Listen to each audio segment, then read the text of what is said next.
Why, hello, pilgrims. Welcome, all of you who are wandering through this vast wasteland and wilderness of the internet.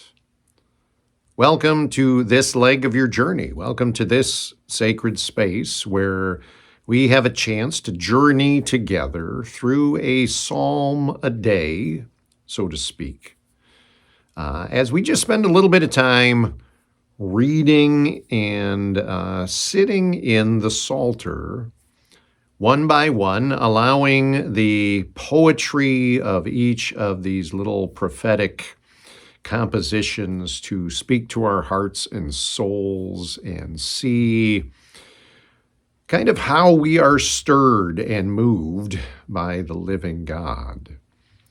Obviously, because this is the second video, we are going to be in the second psalm today. If you'd like to sit through Psalm 1, there will be a link in the description for you to go back and kind of listen to that video as well, if you so choose, if you haven't already. There's also some context as to why and how we're doing a psalm a day.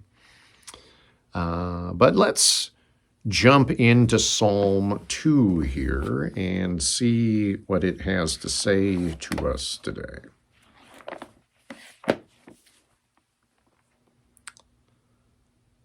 Why are the nations in an uproar? The peoples grumbling in vain. The earth's kings are taking positions, leaders conspiring together against Yahweh and his anointed. They cry, "Let us break their fetters. Let us throw off their chains." He who sits in heaven laughs. Yahweh looks at them in derision. Then in his anger, he rebukes them, terrifies them in his fury. I myself have installed my king on Zion, my holy mountain. I will proclaim the decree. Yahweh said to me, "You are my son. Today I became your father.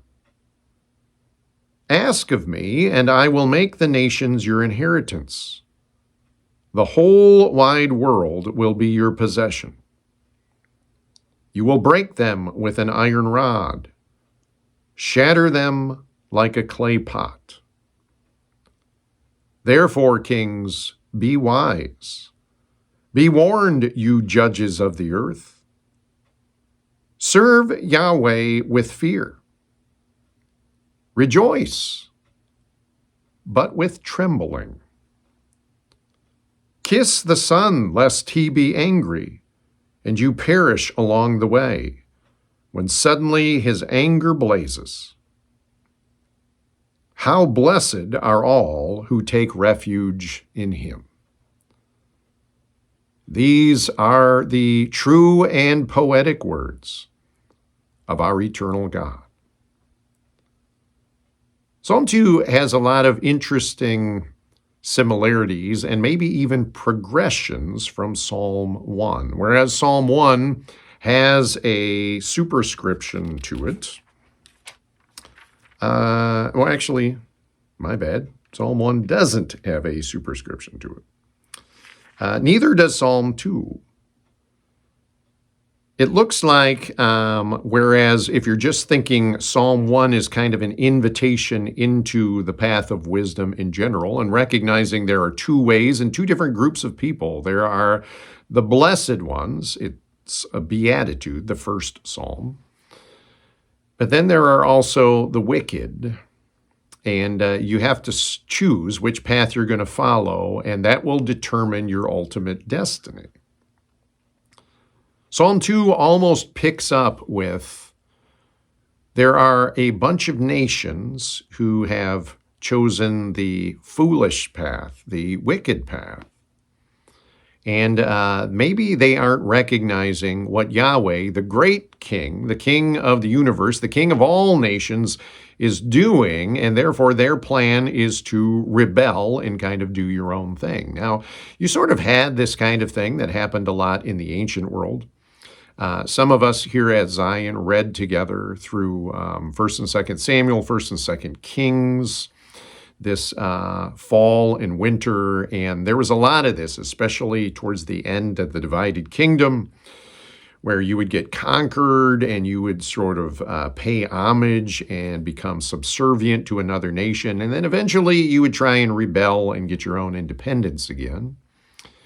And there's kind of this language when the nations say, let's break their fetters, let's throw off their chains. It's as if to say, we're not going to serve Yahweh. We're going to serve our own gods. We're going to be our own nation and go our own way.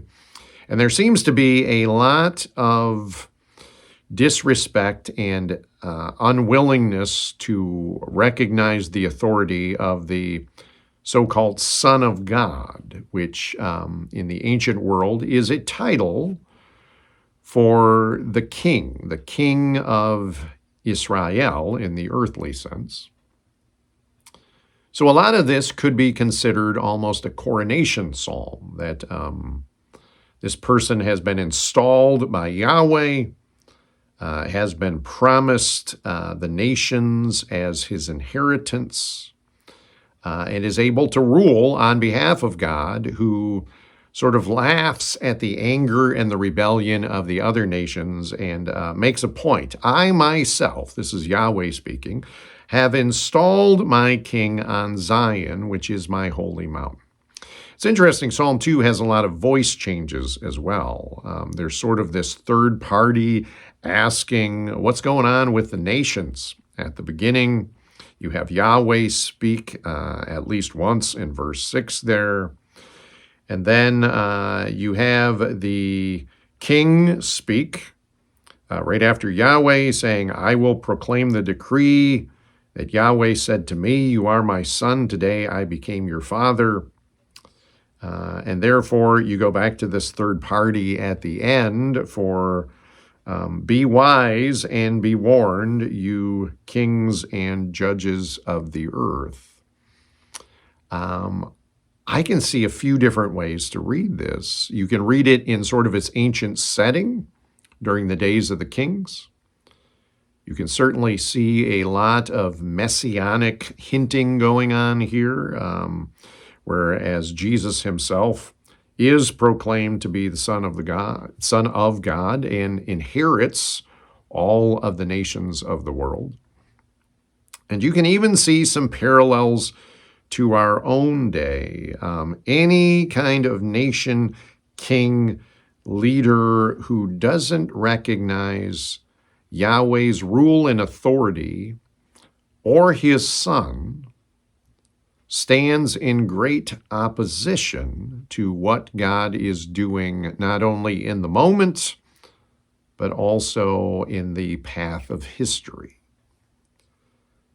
That ending there kind of comes back to the beatitude of Psalm 1 as well. How blessed are, it's a beatitude, all who take refuge in God, in the Son. Those who honor the Son, acknowledge the Son, and serve Yahweh, rejoicing but with trembling, this humility, knowing who we're accountable to and who we belong to. What a powerful psalm for leaders, for nations, and for us as individuals to ask, where are our allegiances? And also, what an interesting connection, how well Psalm 2 flows out of Psalm 1. And again, sort of sets the trailhead for the rest of the Psalter which lies before us. So friends, keep reading, keep meditating, and we will keep coming back to these Psalms. So until the next time, may the peace of God be with you. Amen.